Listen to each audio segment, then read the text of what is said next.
Oh, so I hear you're doing a podcast tonight. What? But we're professional at winging it. You know, not everybody can do that. Jonathan lives in Scotland. Oh, we know he's not from here. It's cold up there. It's cold down here. It's minus 15. Have you moved to Lapland or something? Fantastic.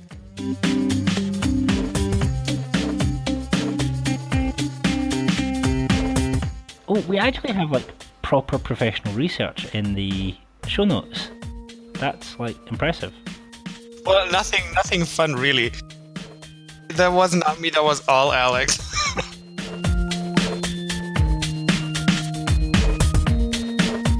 Can you hear me? Hello, Kebby. Yes, but I've met Jonathan. Yeah. Twice, I think. And you still agreed to come on the podcast. That's good for you.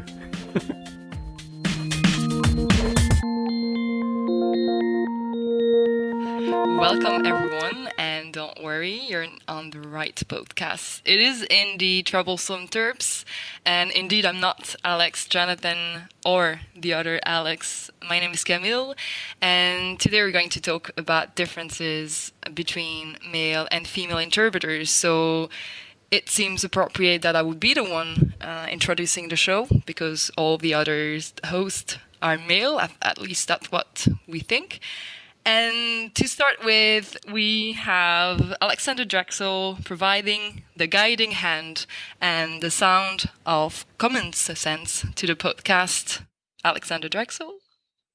Yeah, thanks for the kind introduction, Camille, and welcome everyone.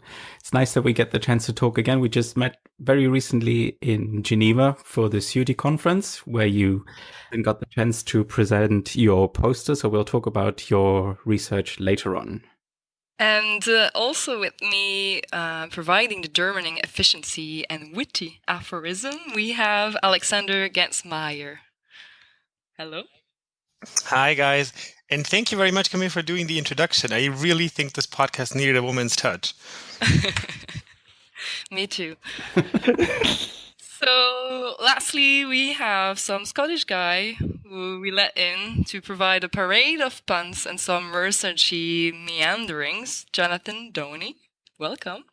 Hi, Kimmy. It's great to be back. And I just realised this is the first Troublesome Terps of 2017. Happy New Year. And we're tackling, I think, one of the biggest, most troublesome questions in interpreting, I think. I wonder what would that be? That we don't let many men into conference interpreting. I don't know why. We don't let. No, I think we let them in. Maybe. I mean, that's a difficult question. Huh? It's a good starting point actually, because I mean there have been a lot of researches on how men are welcomed in female fields, and how actually very welcome they are. And it's kind of the opposite when we have women coming into men fields in a way. So that women are willing to actually have men in their fields. But don't you feel welcome, Jonathan? I would. Oh, great! Put me on the spot already. No, I was actually joking, and I think one of the interesting things that I've found is that conference interpreting is, by just about any definition, a female-dominated field. A lot of our senior leaders are female as well, which I think is great to see. And the interesting thing is, as a man in a female-dominated field, I feel completely comfortable. And, you know, I crack jokes about clients thinking that I'm the sound man because I'm the only guy at the back of the room, so I must be the sound engineer. But I think that's the only slight discomfort I've ever had being an interpreter is when you get the very odd client looking at you and going, "You're not female, and you're in the booth. Are you cleaning it?" You know, it's kind of that. What is going on here? But I think that is a good point to start. Is that we don't know why. I think we're something like 70-30 female to male in conference interpreting, and I'm not aware of any clients complaining. I'm not aware of any men saying I don't feel welcomed, but that's just how it is. And I think that's an interesting point itself in interpreting. And perhaps, I just want to make a suggestion that perhaps that's the reason why we have certain issues in interpreting with things like pay and conditions and status, especially in certain fields, that perhaps people find it easier to take advantage of a female-dominated field than a male one, but I could be completely wrong. Yeah, I think there's a lot of stuff in there that we need to unpack. I mean, first of all, the pure statistics, and I don't know, Camille, if you have come across any statistics in this domain. What I've read is, I think from the AIC data, where they have a ratio of about 3-1, roughly. So, Jonathan, you said 70-30, this is 3-1, so it's kind of in this ballpark, but I mean, clearly a female dominated profession, which we're just stating as a fact, just to say that. I can actually even top those figures for the German Association of Conference Interpreters. We're going on 700 members, and over 500 of them are women. Wow. So that ratio is even a bit higher than what you were mentioning. But yeah, absolutely female dominated. I would go along with that. Camille, did you come across any statistics when you sort of prepared or got ready for your work?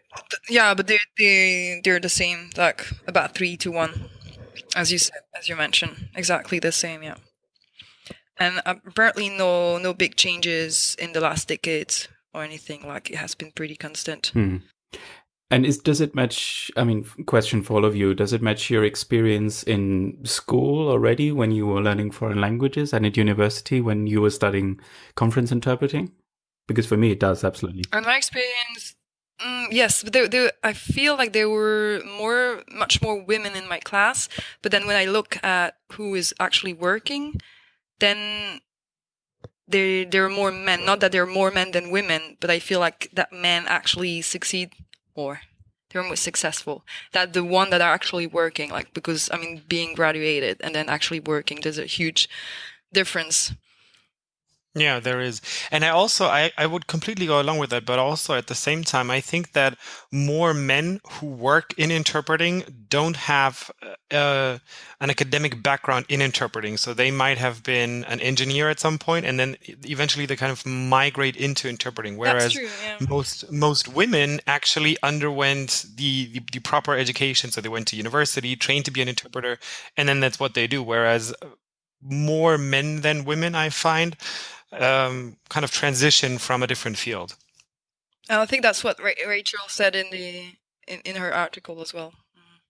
Which is funny, because for me, it wasn't that way at all. It was kind of just, that's what I wanted to do. So I don't really know. She had a lot of interesting ideas in the article, though. So I think we're going to pick up on a couple of them throughout this podcast. I think the interesting thing is I can actually name...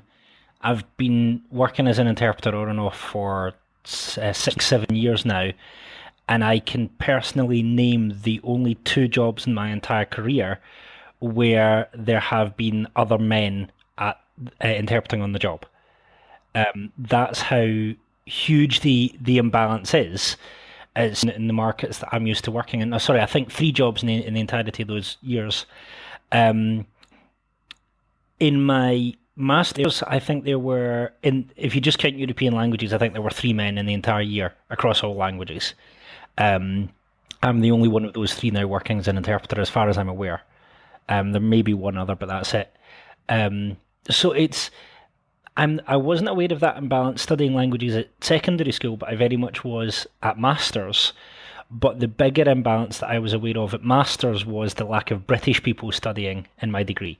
I know that's a whole other thing, but... that's a different podcast. It's a different podcast, but I wonder if actually there's something about the kind of people who are attracted to interpreting. And I wonder... I've had this thought in my head, and I've not seen anyone suggest it clearly in the articles, that I wonder if interpreting has a certain image which people don't necessarily associate with men. That's possible. Are you talking about the whole communication side? Kind of. So is this the thing where people think that women are better at communicating? Well, I think also up until the past 12 months, I've seen little material from interpreters on the difference that interpreters make. And a lot of men who I've met want to be in a job where they feel they're having a really, really strong kind of manly impact. Not all, but quite a few.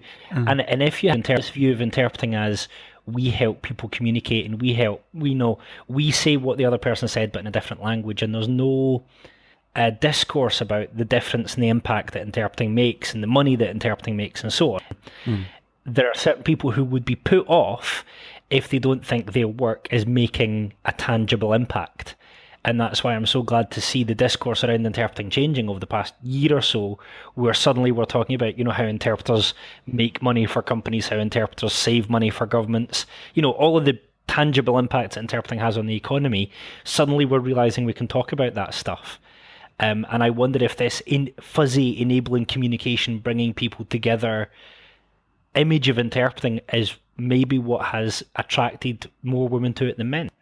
On that note, I think it's quite funny because obviously Alex is working in a very privileged position where I think he might actually change more than just, the financial structure of a company or the financial benefits of a company. So I think, Alex, you're in a position where arguably you really do change outcomes of negotiations that affect the world. And I think I read I don't know if it was Rachel's article, but somewhere that more men are drawn to interpreting in institutional contexts. So I wonder what you think about that. How's the ratio, over there? Yeah. Well, I'd like to believe that we don't change things, but that we interpret properly. No, I think I know what you were getting at. No, but I was thinking of the very few situations when because usually there are three of us in the booth, because we have bigger language regimes. So usually when there are three male interpreters in the same booth, that's kind of something to be celebrated. It just happens very, very infrequently. So it's certainly something that we note. Even the colleagues that have been around for a long time, they say, "Oh, this is interesting. Three males in one booth." So that's definitely noteworthy. And the other thing that I notice quite frequently actually is that the ratio between women and men seems to be different according to the language unit, i.e. the booth. So some booths are more male or more female than others. And I don't know if I can say which ones exactly right now, but that's definitely a perception I have. I feel like the English booth has more men. At least when I was looking for to build my corpus from interpretation at the Parliament, I had more difficulties finding female for the English booth than for the other booths. Like from Dutch into English, I had so many men, but couldn't find lots of women. No idea why though. So I guess there might be a difference. Maybe Jonathan, you say that you're the only one. So well, I do French. So I don't know if that's a difference as well. I do wonder, just skimming through Rachel's article, which I assume will go in the show notes, this idea that men are drawn towards professions where there's this kind of achievement and promotion, I wonder... See, this is the problem with the discussion, is that we actually don't know, and everything we do know is from self-report interviews, which are useful to a point, but they're not what a researcher would call cross-sectional. They're also not longitudinal. So the ideal would be to get people while they're at university and do some kind of longitudinal study and say, what are you thinking of doing? And then follow them as they go through life. That's highly improbable to happen, but that would give us the answers that we look for. But I do wonder, part of me wonders, if we were to talk to children in secondary school and talk to them about what kind of careers they're looking for. Not, do you want to be a fireman or what, but try and get an idea of what's in their mind about what I look for in a career, then we might understand from that point what we're dealing with now. I'm not necessarily concerned about the future of interpreting, but it does intrigue me that I can go throughout my career and very rarely have a male colleague, even on the same job, never mind in the same booth. I've only had a male booth mate once. And funnily enough, I find it easier and more peaceful to have a female boothmate than a male one. Don't know why. Yeah, but maybe that's exactly the thing, because one thing that is pretty characteristic of the profession is that we have very flat hierarchies. I mean, an interpreter is an interpreter is an interpreter, and maybe you get different kinds of clients as a freelancer, or you get to go to different levels of meetings as an institutional interpreter. But I mean, basically, it's always the same work, and maybe that doesn't work for people who like promotions and hierarchy and leading teams and that kind of stuff. Yeah, but I actually have a problem with that assumption in that I don't like the idea that women don't like to be promoted as much as men like to be promoted. There's something about that idea that I find very archaic, but I guess all of that is informed by. This is getting very philosophical, I guess, but all of this, I guess, is informed from society from a very early age. So I think if we were to interview students or pupils in secondary school, I'm sure there would be a difference in what girls and boys would answer simply because of the way that they're raised. Girls might get a little kitchen when they grow up, and I don't know, the boys get a fire truck. So I think all of this starts at a very early age, but I still don't like that line of argument that interpreting is a flat profession. There is no real way up, if you will. That's why men don't like it, but women are more attracted to it. I also had a real issue with in Rachel's article where certain interviewees said that one of the reasons why more women are in our profession is that interpreting involves an element of service and women just are better at serving. I thought that was incredibly sexist. And I know that obviously this isn't Rachel saying that was somebody giving the interview. But that's why I also really agree with Jonathan. I'm not sure that these self-reports or these interviews give us much of an insight, because it's always just a very limited perspective, and people, I guess it's kind of like an echo chamber. So you ask a man, what do you think about the profession? Oh, it's very woman dominated. Well, why do you think that is? Well, maybe it's because, I don't know, it's a flat profession, and it just kind of reinforces itself.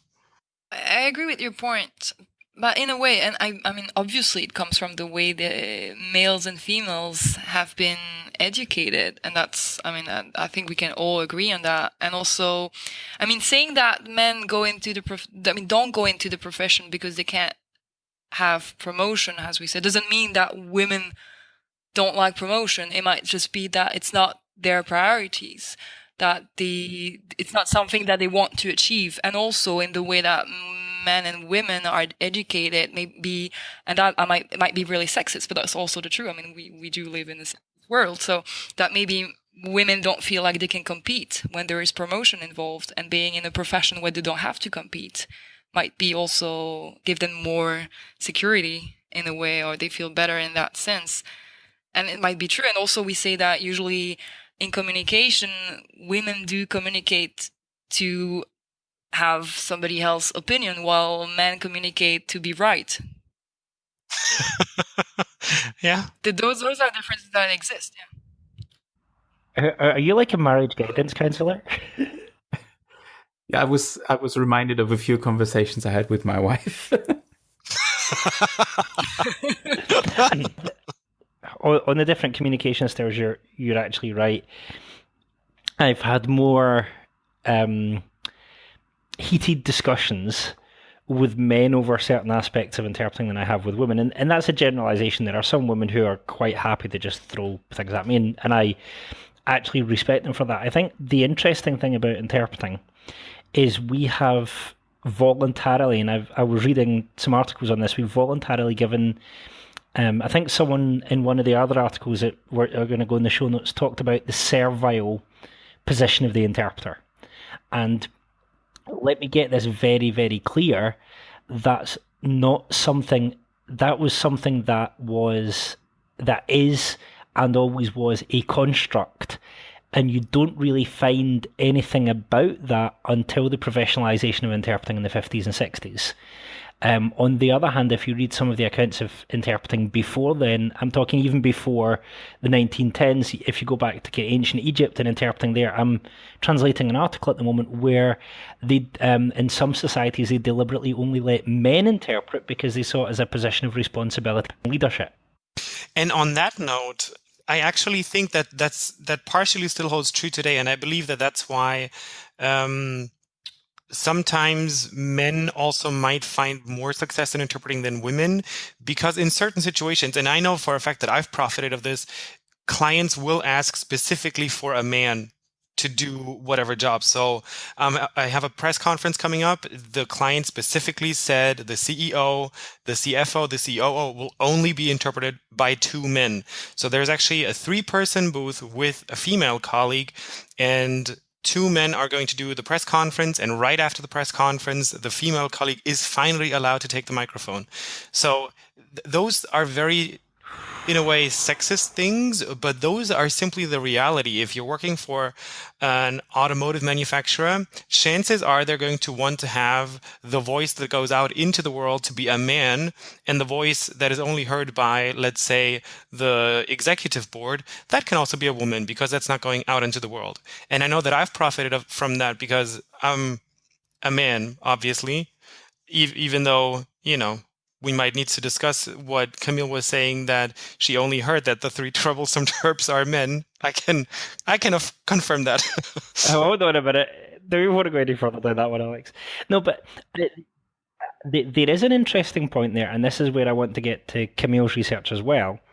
In that, I think it was a couple of people have mentioned in research and in practical articles this really strange, I think it's called a useful fiction, someone called it. Can't remember who called it a useful fiction. That if you get, say, a male speaker and you're hearing a female interpreter, that the audience are supposed to take that as the same voice. And the same if the gender is reversed. If you have a female speaker and a male interpreter, the audience are not supposed to skin a beat in this mismatch, if you like. And I find that interesting that as a profession, we've never even thought about, is that an issue? If that's an issue, is there something we can do about it? And on the other hand, we've never questioned how much of our own views of our profession may be helping to build that, or maybe not. And the not we take granted in interpreting, that when you start peeling away the layers, you go, when did we start forcing clients to assume that whatever gender they hear through the microphone, just assume that's the speaker, and don't think any thoughts about whether the person's gender is changed, the interpreter, we don't want you to think about that, just assume it's all the same. Well, can we ask them to do that, really? There are some media outlets, I think, who pay attention and try to match the gender between the interpreter and the speaker or the person on the TV show or whatever. But I think that's an exception.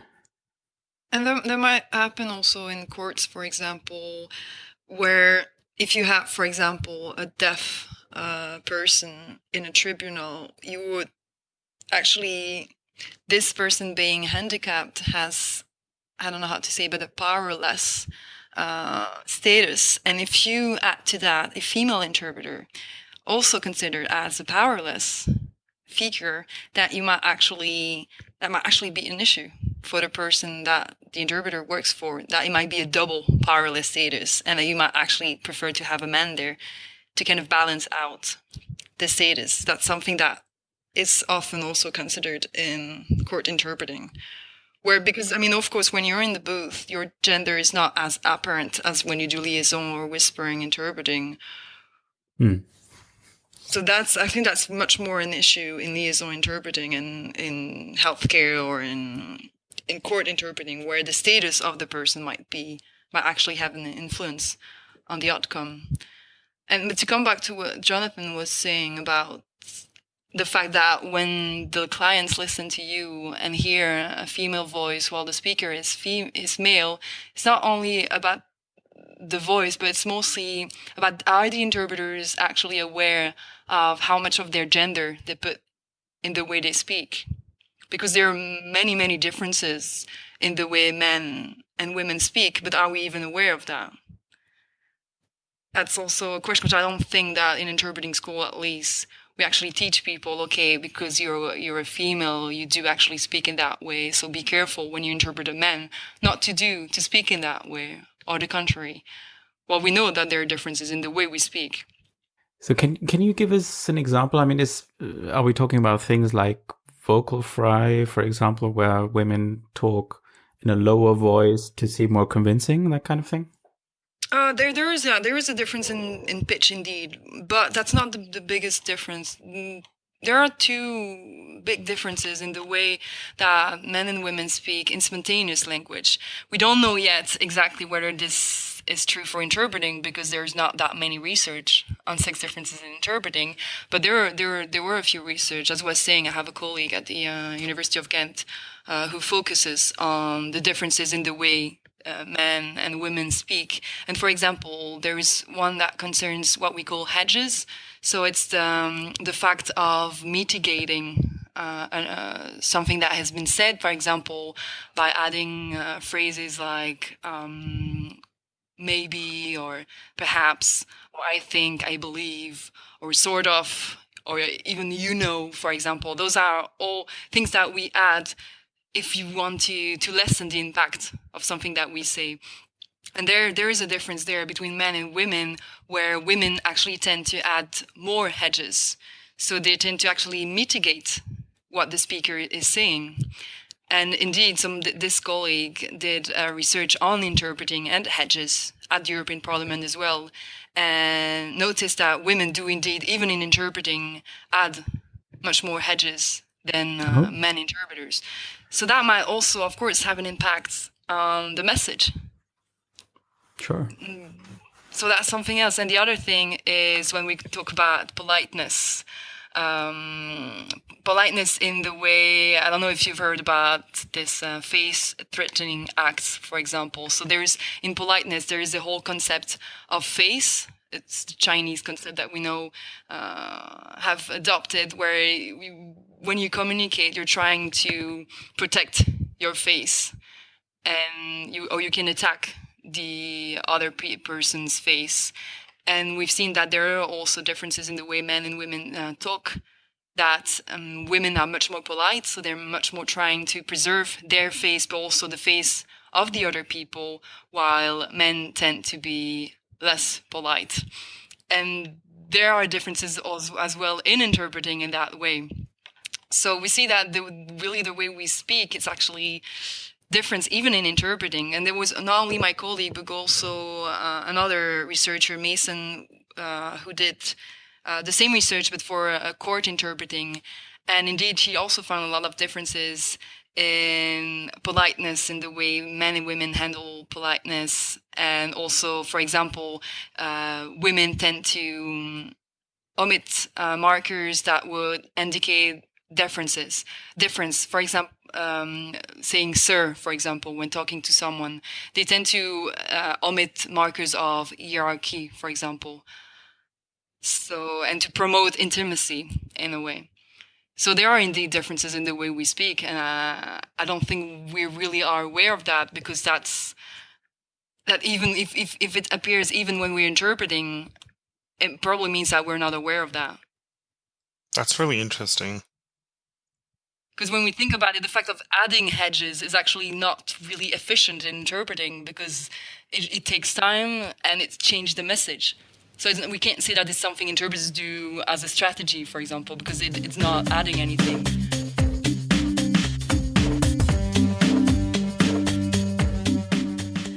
And this concludes part 1 of this episode of the Troublesome Terps podcast, a conversation about gender difference in interpreting.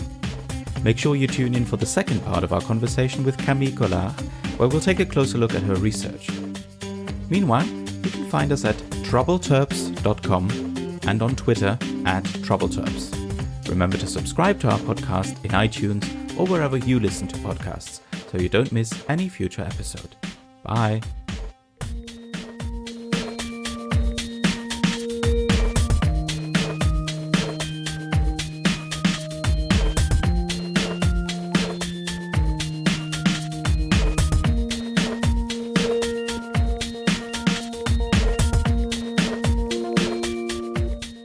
all I do is produce great stuff. That's what I do.